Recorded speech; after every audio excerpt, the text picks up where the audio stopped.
Hello बच्चों, JEE mains 2024 की series में आप सभी का स्वागत है। आज मैं एक क्वेश्चन से लेके आया हूँ जो क्वालिटेटिव एंड क्वांटिटेटिव एनालिसिस पे बेस्ड क्वेश्चन है। क्वांटिटेटिव एंड क्वालिटेटिव एनालिसिस पे बेस्ड क्वेश्चन है जो जेईई मेंस 2024 में 8 अप्रैल को शिफ्ट फर्स्ट में पूछा हुआ है। सिंपल क्वेश्चंस है। अगर आपको क्वालिटेटिव और क्वांटिटेटिव एनालिसिस आपने अच्छे से पढ़ा हुआ तो ये क्वेश्चंस बहुत ही ईजी हो जाएगा। आप ध्यान से देखिए क्या करना है इसमें। मैच लिस्ट 1 और लिस्ट 2। लिस्ट 1 और लिस्ट 2 को क्या करना है, मैच करना है। इधर आपको कंपाउंड्स दिया हुआ है, इधर आपको कंपाउंड्स दिया हुआ है, इधर उसका कलर दिया हुआ है। आपको इसको मैच करके बताना है कि किस कंपाउंड्स के कलर एस्टिमेशन में ये कलर बनते हैं। तो देखो आपको Fe4 FeCN6 3XH2O ये कब बनता है? ये बनता है आपका साइनाइड यानी साइनाइड के टेस्ट में, मतलब नाइट्रोजन के टेस्ट में आपको ये कलर देखने को मिलता है। जब हम लोग टेस्ट फॉर नाइट्रोजन पढ़ते हैं, जब हम लोग टेस्ट फॉर नाइट्रोजन पढ़ते हैं तो हमें Cn- मिल जाता है। जब सोडियम एक्सट्रैक्ट ऑब्टेन करते हैं तो सोडियम के प्रेजेंस में जब बॉयल करते हैं ऑर्गेनिक कंपाउंड को तो हमें Cn- मिल जाता है।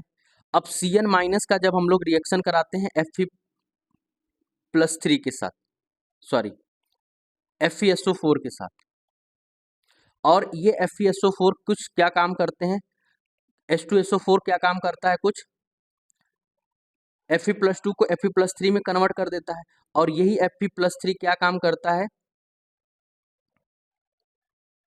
सोडियम हेक्सा साइनेट के साथ, सोडियम हेक्सा साइनोफेरेट के साथ क्या करता है, कंबाइन करके हमें कौन सा कलर दे देता है, तो हमें प्रूसियन ब्लू कलर दे देता है।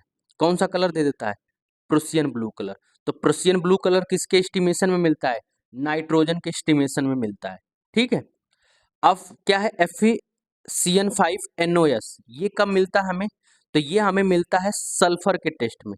जब हम लोग सल्फर का टेस्ट करते हैं तो वहां पे मिलता है हमको। जब हम लोग सल्फर में क्या काम करते हैं, FeCN5NO का जब रिएक्शन कराते हैं सल्फर के साथ तो ये सल्फर किस में चला जाता है, NOS कन्वर्ट हो जाता है, और ये हमको मिल जाता है किस कलर का, वायलेट कलर का। ये हमें किस कलर का मिल जाता है, वायलेट कलर का मिल जाता है, जो कि क्या बताता है कि इसके अंदर सल्फर प्रेजेंट है। अब जब सल्फर और नाइट्रोजन दोनों प्रेजेंट हो जाते हैं तो वो किस में काम आता है, तो जब हम लोग Fe+3 का रिएक्शन कराते हैं ना, जिसमें सल्फर और नाइट्रोजन दोनों प्रेजेंट होता है, यानी कि सल्फर होता है, Cn होता है, तो ये बन जाता है किस में कन्वर्ट हो जाता है, Fe+3 का रिएक्शन जब कराते हैं ना तो SCN के साथ, तो ये बन जाता है FeSCN बन जाता है, और +2 बन जाता है इसके ऊपर। और ये किस कलर का होता है, तो ये होता है ब्लड रेड कलर का। ये ब्लड रेड कलर का कंपाउंड बन जाता है, यानी कि FeSCN क्या हो गया, ब्लड रेड कलर का हो गया। ये आपका मैच हो गया। अब देखो, जब हम लोग फास्फोरस का टेस्ट करते हैं, जब हम लोग फास्फोरस का टेस्ट करते हैं, आपने पढ़ा होगा, जब आप फास्फोरस का टेस्ट करते हैं तो ये क्या होता है, अमोनियम मोलिब्डेनेट से जब रिएक्शन कराते हैं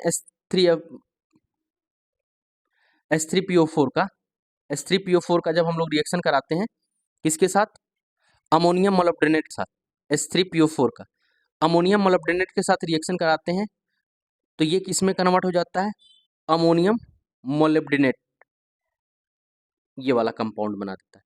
और ये कंपाउंड किस कलर का होता है, तो ये कल कंपाउंड्स होता है हमारा येलो कलर का। ये कंपाउंड क्या होता है हमारा, येलो कलर का कंपाउंड होता है। ठीक है। जब हम लोग क्या करते हैं, अमोनियम मोलिब्डेनेट का रिएक्शन करा देते हैं तो ये क्या बन जाता है, अमोनियम फास्फेट मोलिब्डेनेट बन जाता है। ठीक है। तो ये आपको याद हो जाता है, ये येलो कलर का होता है, किसके प्रेसिपिटेशन में होता है, फास्फोरस के प्रेसिपिटेशन में होता है। तो ये कुछ कुछ पॉइंट हैं जो आपको क्वालिटेटिव और क्वांटिटेटिव एनालिसिस में आपको ध्यान रखना है कि किस कंपाउंड्स में कौन सा कंपाउंड्स बनता है, किसके एस्टिमेशन में कौन सा कंपाउंड बनता है, पहला एक पॉइंट। दूसरा, किस कलर का कंपाउंड्स बनता है।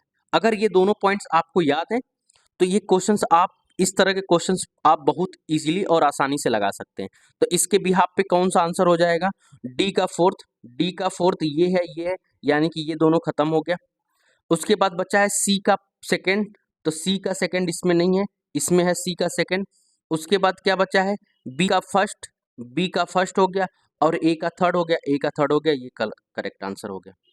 या फिर अगर आपको एक भी ऑप्शन पता होता है, अगर आपको इसमें से एक ऑप्शन पता होता है ये वाला, आपको क्वेश्चंस पूरे करने की भी जरूरत नहीं थी। कैसे कर लेते? आपको पता है कि ये क्या होता है, प्रेसियन ब्लू कलर का फार्मूला होता है। अब ए का क्या कर लेते, आप ए का थर्ड कर लेते। आपको देखो, आप ध्यान से देखो, किसी में ए का थर्ड है ही नहीं, देख लो ध्यान से, किसी में ए का थर्ड है ही नहीं। देखो ए का थर्ड कहीं पे है, नहीं है, ए का थर्ड नहीं है, ए का थर्ड नहीं है, ए का थर्ड नहीं, सिर्फ आपको एक ऑप्शन से ये खत्म कर लेते हैं आप क्वेश्चंस। तो इसीलिए कभी कभी जो मैचिंग वाले होते हैं, अगर उसमें से आपको एक दो पता है तो आप मैचिंग के क्वेश्चंस को ऑप्शन के थ्रू आप आसानी से कर सकते हो। तो होप सो आपको ये क्वेश्चन समझ में आया होगा। ऐसे ही और क्वेश्चंस के लिए हमारे चैनल पे बने रहिए। धन्यवाद।